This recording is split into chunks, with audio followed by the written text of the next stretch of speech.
New this morning, the U.S. Secretary of Defense Lloyd Austin says that there is evidence that North Korean troops are in Russia. Listen. As we continue to look at this, there is evidence that there are DPRK troops, in Russia. Why are the troops there? We'll continue to pull this thread and see what happens here. If they're co-belligerents, their intention is to participate in this war on Russia's behalf, that is a very, very serious issue. The Secretary's comments come as lawmakers in South Korea this morning say Pyongyang has sent 3,000 troops to Russia in support of the Kremlin's war in Ukraine. For more on this, I want to bring in CBS News senior national security correspondent Charlie D'Agata. Charlie, what do we know at this point about the possible deployment of North Korean troops inside Russia? This is kind of remarkable.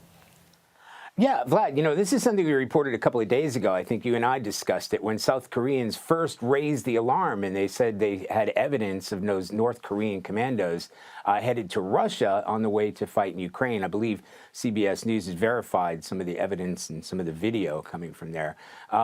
It's the first time a U.S. official and the main U.S. official, the Secretary of Defense, has confirmed that. Exactly what they're doing there is left to be seen as far as the South Koreans are concerned. And they upped those numbers. They first said between 1,200 and 1,500. Today, as you said, 3,000. President Zelensky said that may be the first of what may be 10,000 North Korean forces on the way to fight, to be involved in combat in Ukraine. Now, there have been some reports of North Korean sort of engineers and technical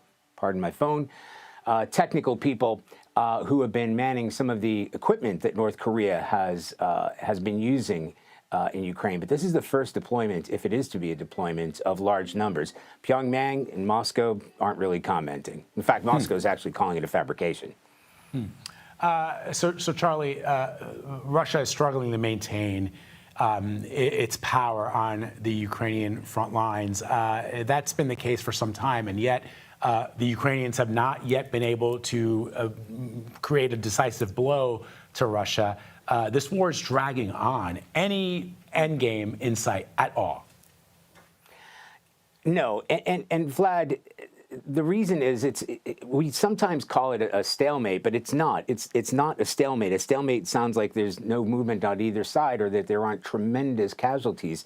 It is a grind. So in parts of Donetsk region, the Ukrainians are losing territory, and they still remain outgunned and outmanned by Russia, despite the amount of weaponry that the West is providing. Another $400 million U.S. aid package just announced this week during Secretary Austin's visit to Kyiv.